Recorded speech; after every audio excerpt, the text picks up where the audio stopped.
अस्सलाम वालेकुम दोस्तों। एहसास कहानियाँ चैनल में आप सबको खुशामदीद कहते हैं। मेरा नाम महक है।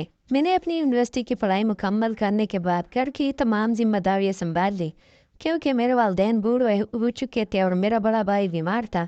भाई को हमने बहुत सारे अस्पतालों में इलाज करवाया था, लेकिन भाई को कोई फ़र्क नहीं पड़ रहा था। मेरे घर वालों को भी मेरी शादी की फ़िक्र हो रही थी और मुझे भी इस बात की टेंशन हो रही थी, क्योंकि मेरी उम्र 23 साल हो चुकी थी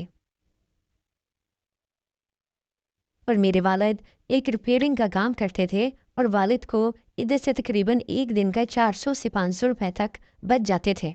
और मैंने घर में बच्चों को ट्यूशन पढ़ाना शुरू कर दी थी, जिससे मुझे भी महीने का 10 से 15 हज़ार रुपये आराम से निकल आता था, क्योंकि जिस मोहल्ले में मैं रहती थी वहाँ सारे ही बच्चे गरीब थे और इतनी ज़्यादा फ़ीस नहीं दे पाते थे, इसलिए मुझे भी मजबूरी में कम फ़ीस पर ही पढ़ाना पड़ता था।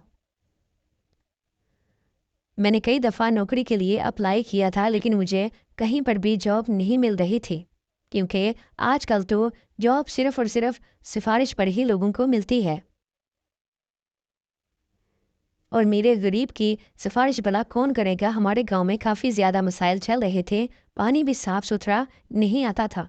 मैं शुरू से ही बहुत ज़्यादा अपने गांव के बारे में सोचती थी, लेकिन मुझे कुछ समझ नहीं आ रहा था कि अब इस मुश्किल का हल क्यों निकलेगा, क्योंकि गांव में से बहुत ज़्यादा लोग पढ़ाई करके यूनिवर्सिटी आई थी। मेरे वालिद ने मुझे कई दफ़ा दिलासा दिया था कि बेटा तुम अपनी शादी कर लो, घर की जिम्मेदारियाँ तो जैसे कैसे उठा ही लूँगा। मुझे किसी ने मशवरा दिया था कि तुम अपने भाई का इलाज फलां अस्पताल से करवाओ। तो मैं अपने भाई को वहाँ लेकर चली गई थी। डॉक्टर बहुत अच्छा था, इसने भाई की बीमारी को समझ लिया था और इसने कहा कि ऑपरेशन होगा, इसके बाद ये बिल्कुल ठीक हो जाएगा। इसने हमें बहुत ही ज़्यादा तसल्ली दी। मैं इसकी बात से मुतमिन हो गई थी। मेरे बाप ने 2 मरले जगह ले रखी थी और वो भी बेच दी थी और भाई का ऑपरेशन करवाया था, तो भाई का ऑपरेशन कामयाब हो गया। मेरे भाई ने भी पढ़ाई 16 तक की थी, लेकिन इसके बाद इसे बीमारी लाक हो गई। मेरे भाई ने एक जॉब के लिए अप्लाई किया और इसे नौकरी भी मिल गई।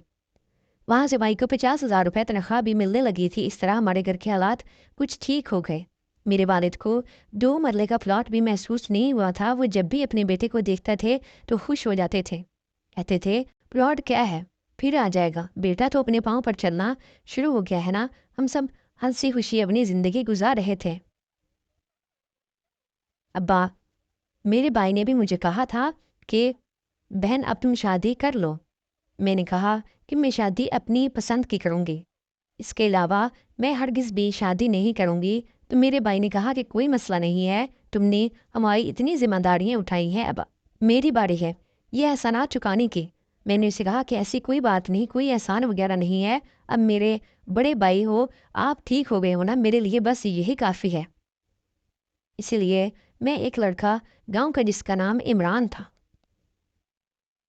इससे मेरी थोड़ी बहुत बातचीत होती थी, लेकिन वो मुझे घास नहीं डालता था। इसकी उम्र तकरीबन 21 साल थी, हालांकि मैं इससे उम्र में थोड़ी बड़ी थी, लेकिन फिर भी मैं यही सोच रही थी कि अगर इसके साथ शादी हो जाए तो काम बन जाएगा, क्योंकि वो काफ़ी ज़्यादा अमीर था और मैं इस गुर्बत से भी निकलना चाहती थी। मुझे शुरू से ही अमीर बनने का बहुत ज़्यादा शौक था। मुझे अपने घर की फ़िक्र तो ख़त्म हो गई थी और अपनी फ़िक्र लग गई थी। मैंने इस पर कई ज़्यादा करानियाँ भी की थी, लेकिन बेसूद ही एक दिन मैंने इससे एक लव लेटर भेज दिया। उसने पढ़ा और मुझे कहने लगा, तुमने मुझे पहले क्यों नहीं बताया, मैं तुम्हें बहुत ज़्यादा पसंद करता हूँ लेकिन कह नहीं पाता, क्योंकि तुम बहुत ही ज़्यादा शरीफ हो। मैं इस वक्त इसकी बात सुनकर हैरान हो गई थी। इतनी बड़ी बात इसने दिल में छुपा कर रखी थी। इस तरह मेरी और इमरान की शादी हो गई। अब मैं कमरे में दुल्हन बनी इमरान का इंतज़ार कर रही थी। इमरान आया और मुझे कहने लगा, चलो बगैर किसी रुकावट के टूर्नामेंट शुरू करते हैं। मैंने कहा इतनी भी क्या जल्दी है, लेकिन इमरान से रहा नहीं गया और मैं सिसके लेने लगी। मुझे कहने लगा कि बर्दाश्त करो, टेंशन ना लो, कुछ नहीं होता, बस एक बार रास्ता क्लियर होने दो, फिर सब कुछ ठीक हो जाएगा।